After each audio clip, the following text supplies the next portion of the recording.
नमस्कार, स्वागत है आप सबका हमारे चैनल मेरी किताबें पुस्तक जीत आपकी, जिसके लेखक हैं शिव खेड़ा।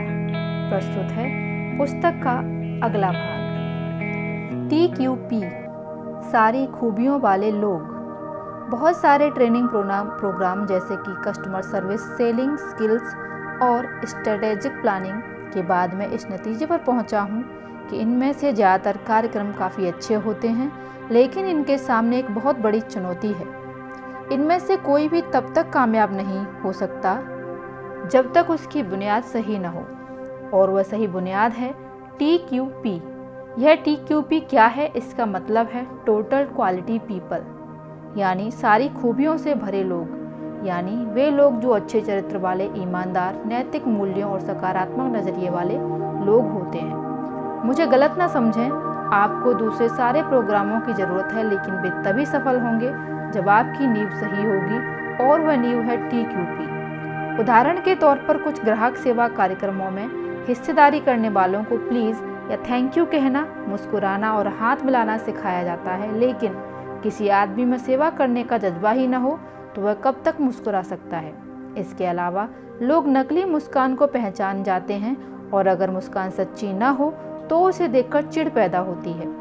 मेरा कहना यह है कि असलियत को दिखावे पर हावी होना चाहिए, ना कि दिखावे को असलियत पर। बेशक ग्राहकों से पेश आने वाले लोगों को प्लीज़ और थैंक यू कहना चाहिए और मुस्कुराना चाहिए, ये बातें महत्वपूर्ण हैं, लेकिन याद रखें कि अगर मन में सेवा करने की भावना हो तो आम जिंदगी में ये बातें खुद ब खुद आसानी से शामिल हो जाते हैं। एक बार एक आदमी मशहूर फ्रांसीसी दार्शनिक ब्लेज पास्कल से मिला और उनसे कहा, अगर मेरे पास आपके जैसा दिमाग हो तो मैं बेहतर इंसान बन जाऊंगा।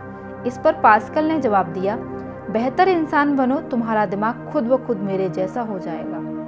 महान संगठनों को तनख्वाहों या काम करने के हालात के पैमाने पर नहीं आंका जाता है, उन्हें भावना, नजरिए और आपसी संबंधों के पैमाने पर आंका जाता है। जब कर्मचारी कहते हैं मैं यह काम नहीं कर सकता, तो इसके दो मायने हो सकते हैं।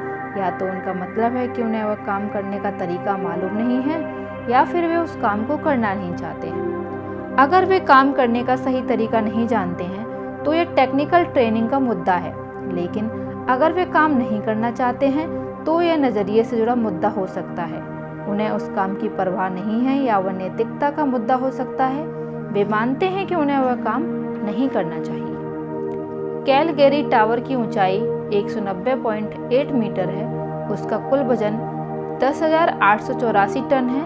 उसमें से 6,349 टन कुल वजन का लगभग 60% भाग जमीन के अंदर है। इससे जाहिर होता है कि भव्य दिखने वाली कई इमारतों को नींव काफ़ी मजबूत होती है। जिस तरह किसी भव्य इमारत के टिके रहने के लिए उसकी नींव मजबूत होनी चाहिए, उसी तरह कामयाबी के टिके रहने के लिए भी मजबूत बुनियाद की ज़रूरत होती है, और कामयाबी की बुनियाद होती है नज़रिया। संपूर्णतावादी नज़रिया। मैं संपूर्णतावादी नज़रिए में यकीन रखता हूँ। हम केवल हाथ, पाँव, आँख, कान, दिल और दिमाग नहीं, बल्कि एक संपूर्ण इंसान है। काम करने के लिए एक पूरा आदमी जाता है और काम करके एक पूरा आदमी लौटता है। घर की परेशानियाँ हमारे कामकाज पर, और कामकाज से जुड़ी परेशानियाँ हमारी पारिवारिक जिंदगी पर असर डालती हैं। पारिवारिक समस्याओं की वजह से तनाव का शिकार होने पर हमारी उत्पादकता घट जाती है। इसी तरह कामकाज से जुड़ी परेशानियां न केवल हमारे परिवार बल्कि जिंदगी के हर पहलू पर असर डालती हैं। निजी पेशे से जुड़ी और सामाजिक समस्याएं एक दूसरों पर लाजमी तौर पर असर डालती हैं। आपके नज़रिए को तय करने वाले कारक। मैं आपसे कुछ सवाल पूछता हूँ। हम नज़रिए के साथ ही जन्म लेते हैं या उसे बड़ा होने पर विकसित करते हैं? हमारा नज़रिया किन चीज़ों से बनता है? अगर माहौल की वजह से ज़िंदगी के बारे में आपका नज़रिया नकारात्मक हो गया है तो क्या आप उसे बदल सकते हैं? दरअसल हमारे नज़रिए का ज़्यादातर हिस्सा हमारी ज़िंदगी के शुरुआती सालों में ही बन जाता है। यह सच है कि हम अपने मिजाज की कुछ खासियतों के साथ पैदा होते हैं, लेकिन बाद में हमारा जो नज़रिया बनता है उसे खास तौर से ये 3 चीज़ें तय करती हैं। नंबर 1 माहौल, नंबर 2 तजर्बा, नंबर 3 शिक्षा। इन्हें हम नज़रिए के 3 ES कह सकते हैं। अब इन तीनों पर नज़र डालते हैं। नंबर 1 माहौल।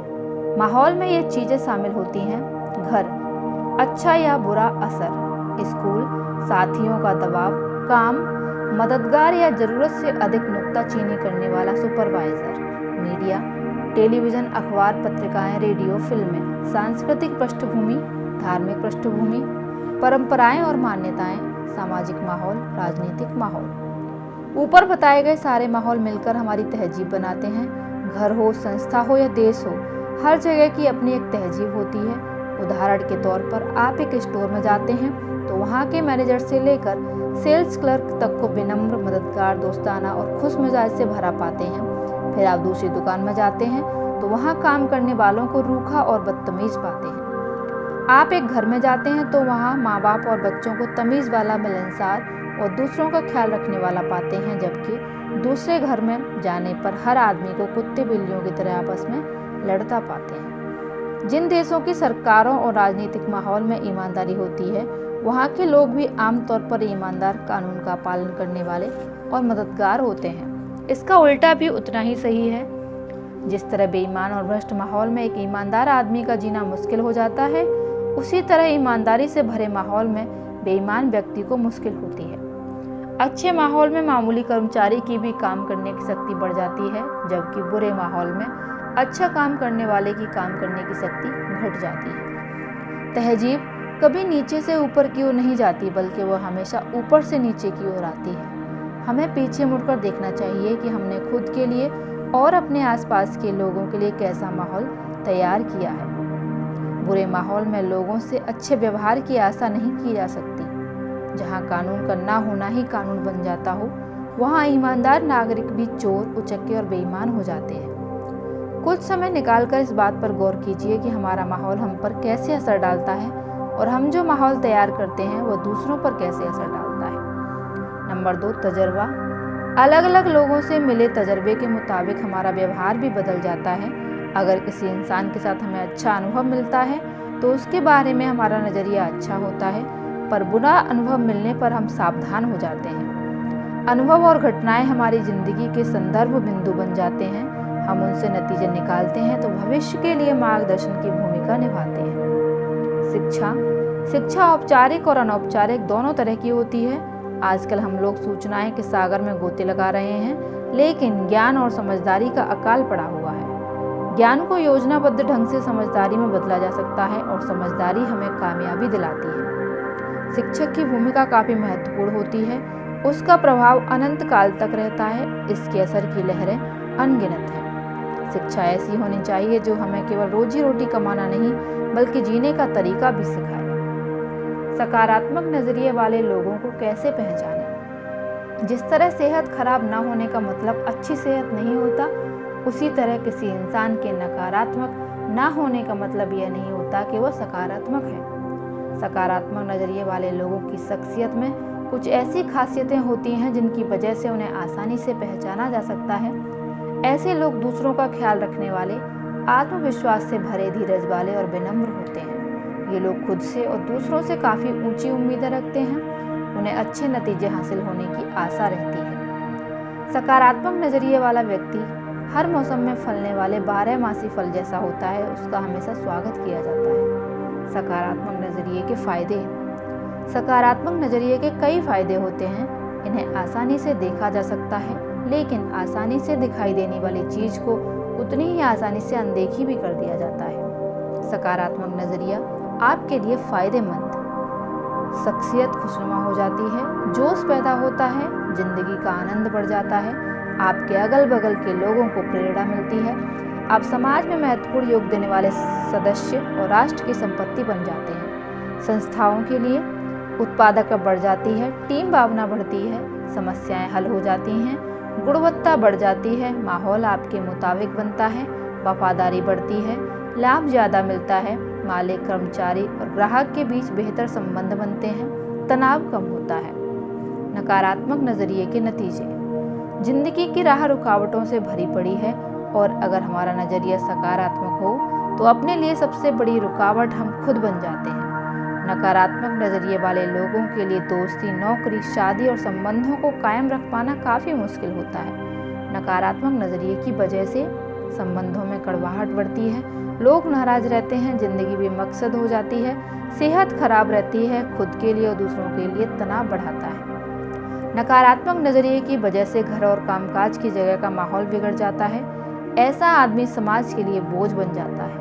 ये लोग अपने नकारात्मक नजरिए को छुआछूत रोग की तरह अपने आसपास के लोगों और आने वाली पीढ़ियों तक फैला देते हैं। अपने नकारात्मक नजरिए से वाकिफ होने के बावजूद हम उसे बदलते क्यों नहीं हैं? इंसान का स्वभाव आमतौर पर बदलाव विरोधी होता है। हमें बदलाव तकलीफदेह लगता है।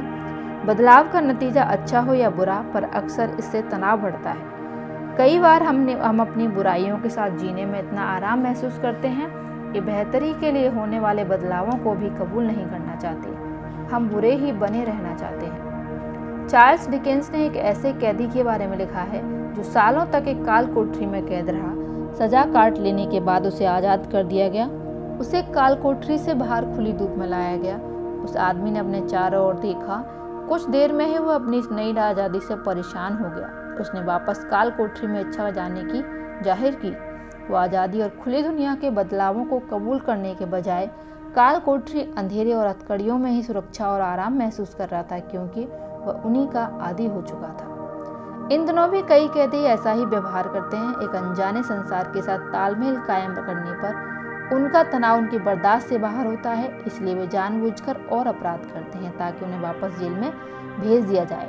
वहाँ उनकी आज़ादी पर भले ही पाबंदी रहती हो, लेकिन उन्हें अपने बारे में कम फैसले लेने पड़ते हैं। अगर हमारा नज़रिया सकारात्मक है तो हमारी ज़िंदगी सीमाओं में कैद है। ऐसे नज़रिए की वजह से हमको अपने काम में सीमित कामयाबी ही मिल सकती है। हमारे दोस्तों की तादाद कम होगी और हम जिंदगी का कम आनंद उठा पाएंगे। अगले अध्याय में मैं सकारात्मक नज़रिया विकसित करने के तरीके के बारे में चर्चा करूंगा। हो सकता है कि सकारात्मक नज़रिया विकसित करने के लिए हमको थोड़ा तनाव झेलना पड़े और बदलाव की वजह से अनिश्चितता सी महसूस हो, पर यकीनन हमें इसका लाभ मिलेगा। कार्य योजना। सपने तो दर्जनों हैं, पर अहमियत इस बात की है कि उन्हें अमल में कैसे लाया जाता है। Theodore Roosevelt. अपनी 2 समस्याएं लिखिए, उसके बाद उनमें से हर समस्या से हासिल हो सकने वाले कम से कम एक अच्छे नतीजे के बारे में लिख दिए। चेतावनी। अधिकतर लोगों के लिए ऐसा करना आसान नहीं होगा। हम में से अधिकतर लोगों की समस्याओं में अवसर देख पाने की आदत नहीं है। इस तरीके को भविष्य में आने वाली समस्याओं पर भी आजमाएं। इस ऑडियो में इतना ही। मिलती हूँ अगली ऑडियो में पुस्तक के अगले भाग के साथ। तब तक के लिए धन्यवाद। आपका दिन शुभ हो।